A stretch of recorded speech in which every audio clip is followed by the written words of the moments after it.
What do you want from me? Why don't you run from me? What are you wondering? What do you know? Why aren't you scared of me? Why do you care for me? When we all fall asleep, where do we go? Come here. Say it, spit it out. What is it exactly? Your pain is the amount cleaning you out. Am I satisfactory? Today I'm thinking about the things that are deadly. The way I'm drinking you down, like I wanna drown, like I wanna end me. Step on the glass, staple your tongue. Bury a friend, try to wake up. Cannibal class, killing the sun. Bury a friend, I wanna end me.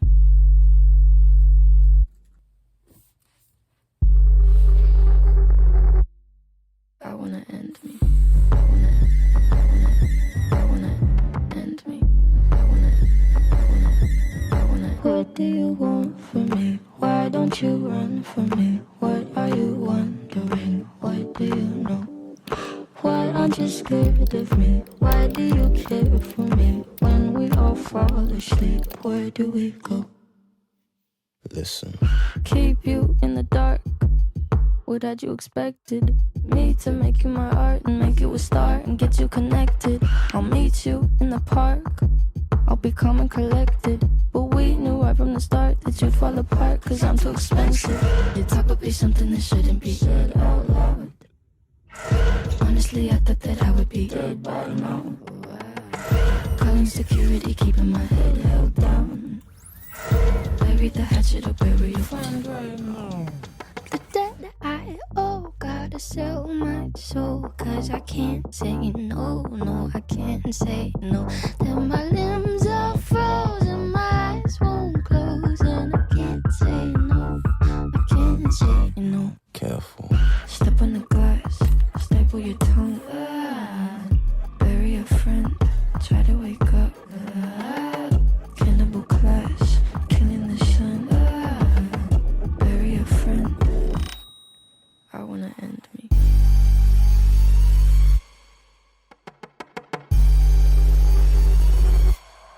I wanna end me. I wanna end me. What do you want from me? Why don't you run from me? What are you wondering? What do you know? Why aren't you scared of me? Why do you care for me? When we all fall asleep, where do we go? It must be by her death. For my part, I know no personal cause to spurn at her, but for the general. She would be crowned. How that might change her nature, there's the question. It is the bright day that brings forth the adder and craves wary walking. Crown her that, and then I grant we put a sting in her that at her will she may do danger with. The abuse of greatness is when it disjoins remorse from power. And, to speak truth of Caesar, I have not known when her affections have swayed more than her reason. But 'tis a common proof that lowliness is young ambition's ladder, whereto the climber upward turns her face. But when she once attains the utmost round, she then unto the ladder turns her back, looks to the clouds, scorning the base degrees by which she did ascend. So Caesar may, and lest she may, prevent. And since the quarrel will bear no color for the thing she is, fashion it thus, that what she is, augmented, would run to these and these extremities, and therefore think her as a serpent's egg, which, hatched, would as her kind grow mischievous, and kill her in the shell.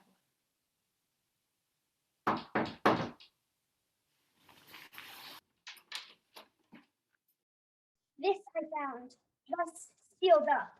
I am sure it did not lie there when I went to bed. Get you to bed again. It is not yet day. Is not tomorrow, boy, the Ides of March? March is wasted 15 days.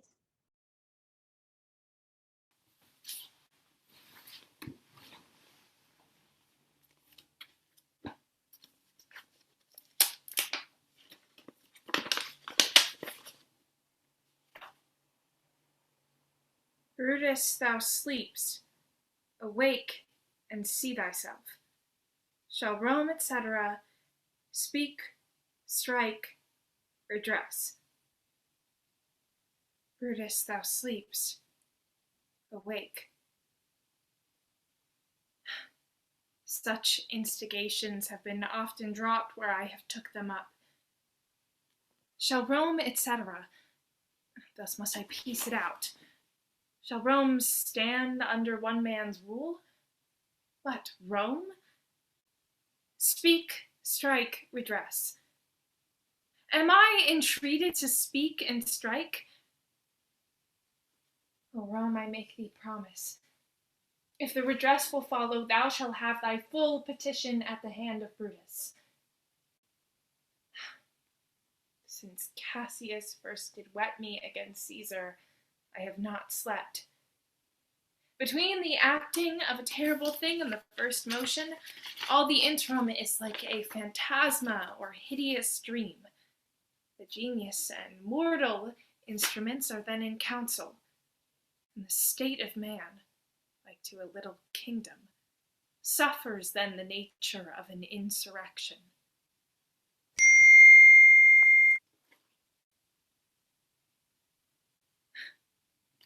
They are the faction. Oh, conspiracy.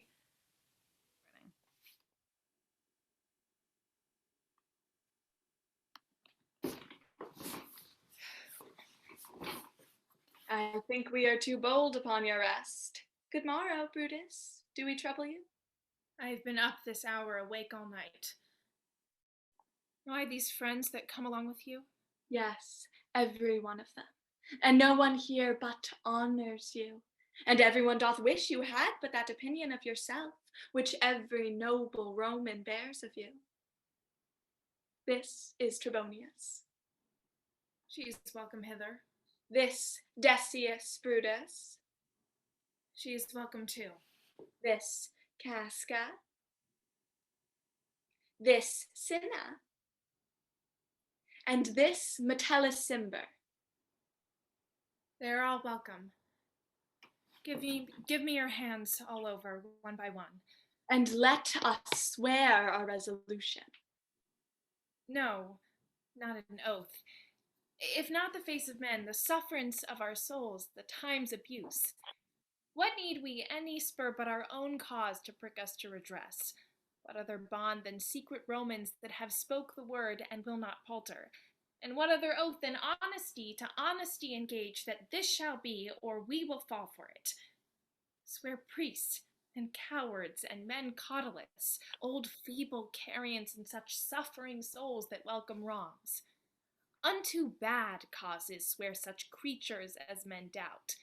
But do not stain the even virtue of our enterprise, nor the insuppressive metal of our spirits, to think that or our cause or our performance did need an oath, when every drop of blood that every Roman bears, and nobly bears, is guilty of some several bastardy if he do break the smallest particle of any promise that hath passed from him. And what of Cicero? Shall we sound him? I think he will stand very strong with us. Let us not leave him out. No, by no means. Oh, let us have him, for his silver hairs will purchase us a good opinion and buy men's voices to commend our deeds. It shall be said his judgment ruled our hands. Our youth and wildness shall no whit appear, but all be buried in his gravity. Shall no man else be touched, but only Caesar? Decius well urged. I do not think it is meet Mark Antony, so well beloved of Caesar, should outlive Caesar. We shall find of her a shrewd contriver, and her means, if she improve them, may stretch so far as to annoy us all. which to prevent, let Antony and Caesar fall together. Our course will seem too bloody, Caius Cassius, to cut the head off and then hack the limbs like wrath and death and envy afterwards. For Antony is but a limb of Caesar. Let's be sacrificers, but not butchers, Caius. We all stand up against the spirit of Caesar, and in the spirit of men there is no blood. Oh, that we then could come by Caesar's spirit and not dismember Caesar. But, alas, Caesar must bleed for it. And, gentle friends, let's kill her boldly, but not wrathfully. Let's carve her as a dish fit for the gods, not hew her as a carcass fit for hounds. And let our hearts, as gentle masters do, stir up their servants to an act of rage, and after seem to chide them. This shall make our purpose necessary, and not envious, which so appearing to the common eye, we shall be called purgers, and not murderers. And for Mark Antony, think not of her, for she can do no more than Caesar's arm when Caesar's head is off. And yet I fear her, for in the engrafted love she bears to Caesar. Alas, good Cassius, do not think of her. If she loves Caesar, all that she can do is to herself take thought and die for Caesar. And that were much she should, for she is given to sports, to wildness, and much company. There is no fear in her. Let her not die, for she will live and laugh at this hereafter. Peace, count the clock. The clock hath stricken 3. 'Tis time to part. But it is doubtful yet whether Caesar will come forth today or no, for she is superstitious grown of late. Quite from the main opinion she held once of dreams, of fantasies, and of ceremonies. It may be these apparent prodigies, the unaccustomed terror of this night, and persuasion of her augurers may hold her from the capital today. Never fear that. If she be so resolved, I can o'ersway her. For she loved to hear that unicorns may be betrayed with trees, bears with glasses, elephants with holes, lions with toils, and men with flatterers. But when I tell her she doesn't like flatterers, she says she does, being then most flattered. Let me work, for I can give her humor the true bent, and I can bring her to the capital. Nay, we will all of us be there to fetch her. By the 8th hour, is that the uttermost? Be that the uttermost, and fail not then. Caius Ligarius doth bear Caesar hard, who rated her for speaking well of Pompey. I wonder none of you have thought of her. Good Metellus, go along by her. She loves me well, and I have given her reasons. Send her but hither, and I'll fashion her. The morning comes upon's. We'll leave you, Brutus. And friends, disperse yourselves, but all remember what you have said, and show yourselves to be true Romans. Good friends, look fresh and merrily. Let not our looks put on our purpose, but bear it as our Roman actors do, with untired spirits and formal constancy. And so good morrow to you, everyone. Okay, I think I need your help. I love the I grant I woman speech, but having Portia and Brutus both be women makes it kind of weird. I don't know what to do about it. Like, should I cut it? But I don't know. I don't want to cut it. No, it's a great speech. Keep it. It would be all about the way it's delivered.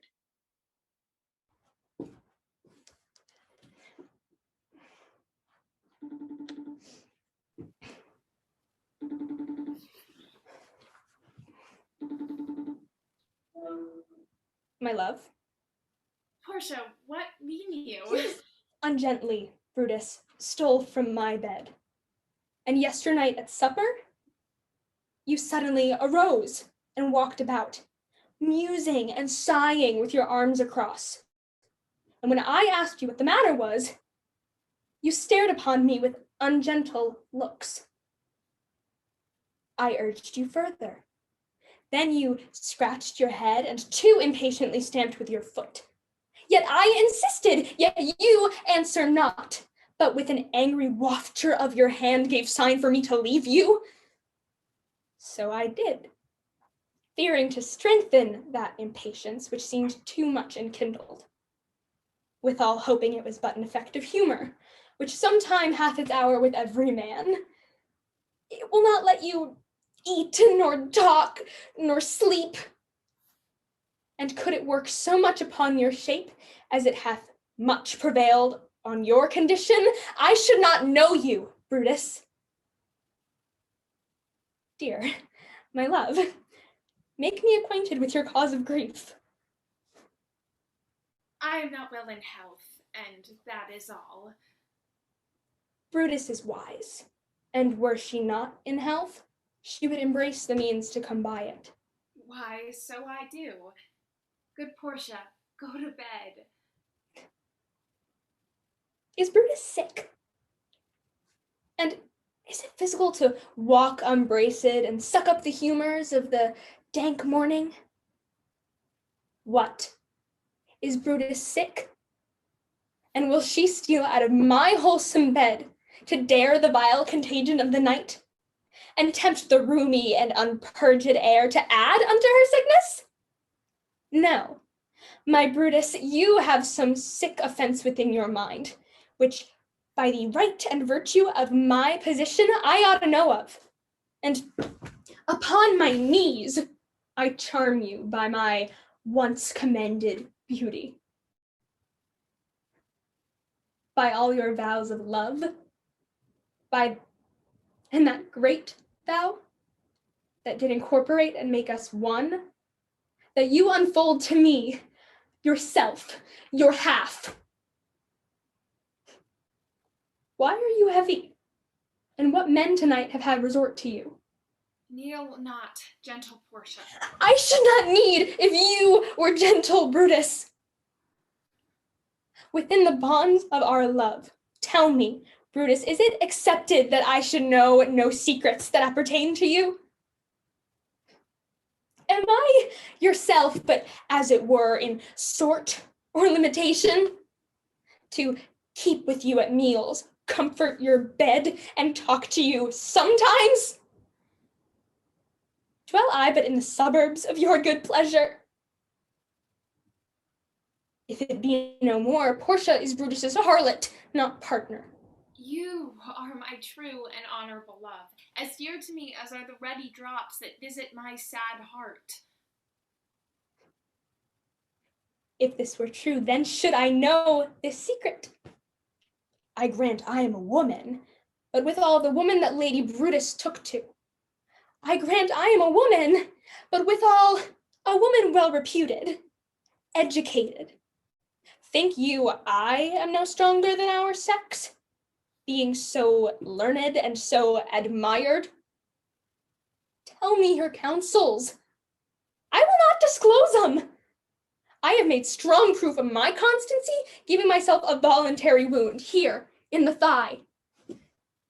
Can I bear that with patience, but not my partner's secrets? Oh, you gods, render me worthy of this noble love. Hark, hark one text. Portia, go a while, and by thy bosom shall partake the secrets of my heart. All my engagements I will construe to thee, all the charactery of my sad brows.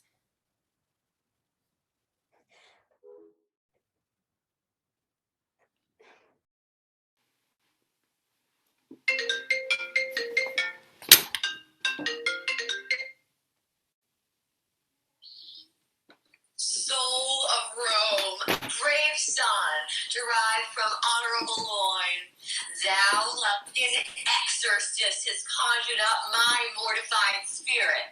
Now bid me run, and I will strive for things impossible.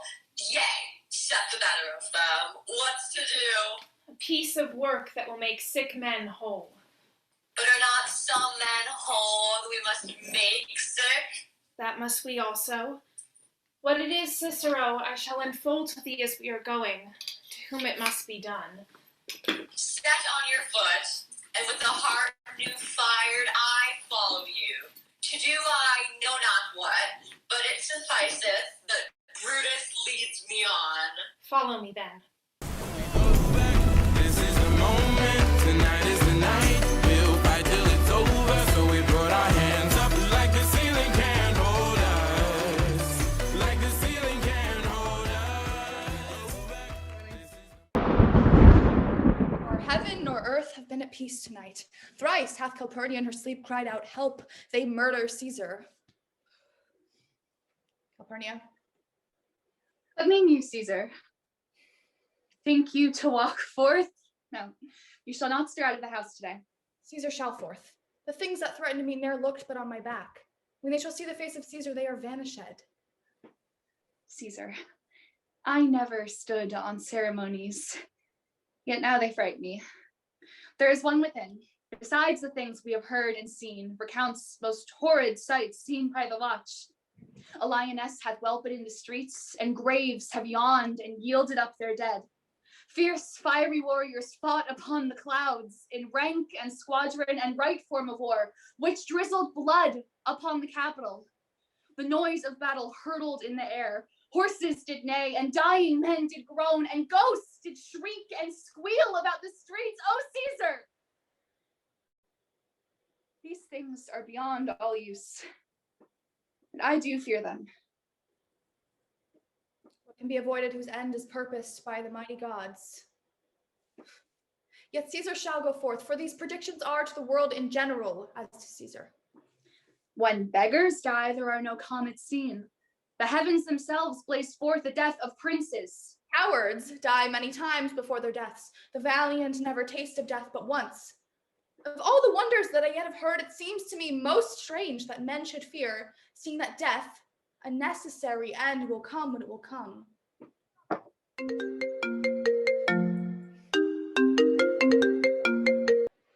What say the augurs? They would not have you stir forth today. Plucking the entrails of an offering forth, they could not find a heart within the beast. The gods do this in shame of cowardice. Caesar should be a beast without a heart if she should stay at home today for fear. No, Caesar shall not.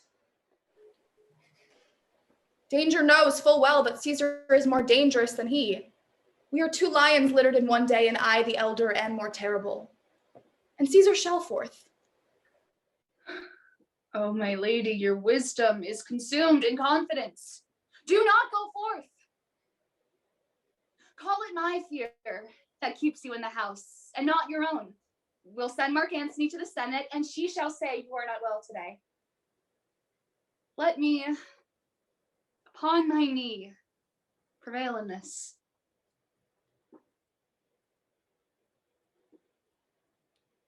Mark Antony shall say I am not well, and for thy humor, I will stay at home. Here's Decius Brutus. She shall tell them so. Caesar, all hail. Good morrow, worthy Caesar. I have come to fetch you to the Senate House. And you are come in a very happy time to bear my greetings to the senators and tell them that I will not come today. Cannot is false, and that I dare not, falser. I will not come today. Tell them so, Decius. Say she is sick. Shall Caesar send a lie? Have I in conquest stretched mine arm so far to be afeard to tell graybeards the truth? Decius, go tell them Caesar will not come. Most mighty Caesar, let me know some cause, lest I be laughed at when I tell them so. Cause is in my will. I will not come. That should be enough to satisfy the Senate. But for your private satisfaction, because I love you, I will let you know. Calpurnia here, my love, stays me at home. She dreamt tonight she saw my statue, which, like a fountain with 100 spouts, did run pure blood, and many lusty Romans came smiling and did bathe their hands in it. And these does she apply for warnings and portents, and evils imminent, and on her knee hath begged that I will stay at home today. This dream is all misinterpreted. It was a vision fair and fortunate. Your statue spouting blood in many pipes, in which so many smiling Romans bathed, signifies that from you great Rome shall suck reviving blood, and that great men shall press for tinctures, stains, relics, and cognizance. This by Calpurnia's dream is signified. This way have you well expounded it? I have when you have heard what I can say, and know it now, the Senate have concluded to give this day a crown to mighty Caesar. If you shall send them word you will not come, our minds may change. Besides, it were a mock apt to be rendered for someone to say, break up the Senate till another time, when Caesar's love shall meet with better dreams. If Caesar hide herself, shall they not whisper, lo, Caesar is afraid? Pardon me, Caesar, for my dear, dear love, your proceeding bids me tell you this, and reason to my love is liable. How foolish do your fears seem now, Calpurnia? I am ashamed I did yield to them. Give me my robe, or I will go. And look where Cicero has come to fetch me. Good morrow, Caesar. Welcome, Cicero. What, Brutus, are you stirred so early too? Good morrow, Casca.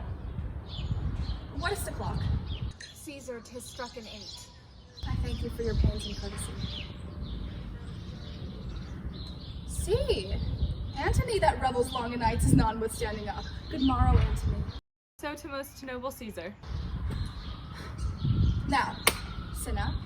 Now, Metellus. What, Trebonius? I have an hour's long talk in store for you. Remember, you call on me today. Be near me, that I may remember you. And so here will I be, that your closest friends may wish I had been further. Good friends, go on and taste some brunch with me, and we, like friends, will straightway go together. Every like is not the same. Caesar, the heart of Brutus earns to think upon. Get out of my room. Smile wiped clean. Isn't it weird to be so mean? I'm guessing that I've grown horns. I guess I'm human no more. I can tell I've rotted in your brain. Oh, how easily passion twists. Caesar, beware of Brutus. Take heed of Cassius. Come not near Casca. Have an eye to Cinna. Trust not Trebonius. Mark well Metellus Cimber. Decius Brutus loves thee not.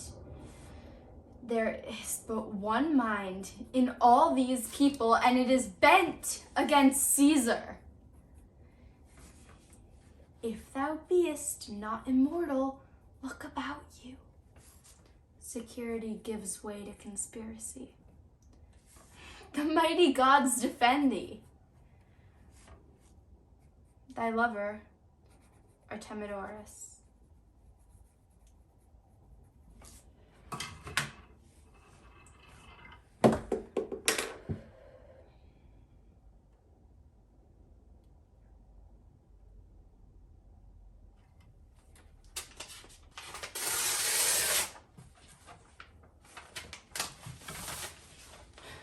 There will I stand till Caesar pass along, and as a suitor will I give her this.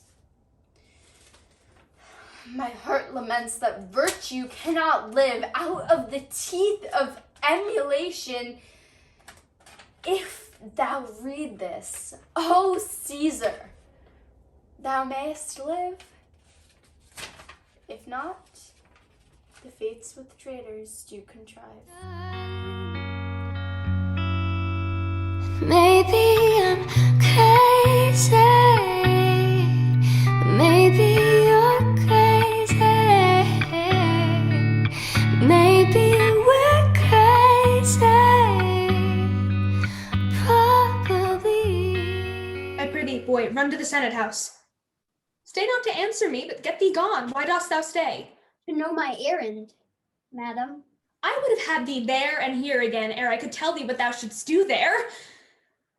Oh, Constancy, be strong upon my side. Art thou here yet? Madam, what should I do? Run to the capital and nothing else, and so return to you and nothing else? Yes, Bring me word if my Brutus look well, for she went sickly forth. Take good note what Caesar doth, what suitors press to her. Hark, boy, what noise is that? I hear none, madam. Prithee, listen well. I heard a bustling rumor like a fray, and the wind brings it from the capital. News, madam, I hear nothing.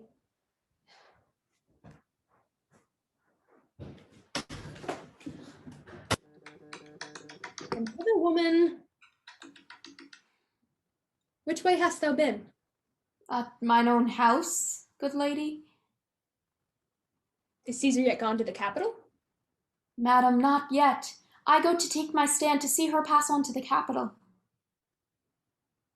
Thou hast some suit to Caesar, hast thou not? That I have, lady.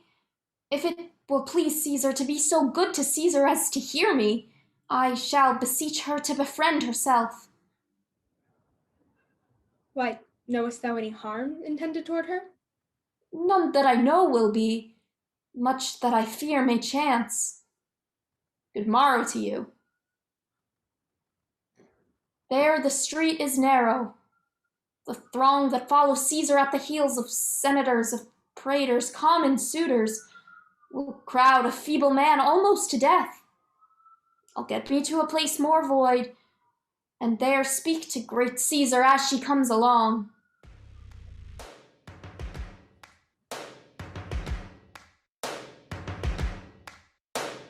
First things first, I'ma say all the words inside my head. I'm fired up and tired of the way that things have been. Oh, ooh, the way that things have been. Oh, ooh. Second thing, second, don't you tell me what you think that I can be. I'm the one at the sail, I'm the master of my sea. Oh, ooh, the master of my sea. Oh, I was broken from a young age, taking my soak into the masses, writing my poems for the few that look at me, took to me, shook at me, feeling me, singing from heartache, from the pain, taking my message from the veins, speaking my lesson from the brain, seeing the beauty through the... Hey, you make me a believer, believer. Hey, you break me down, you build me a believer, believer.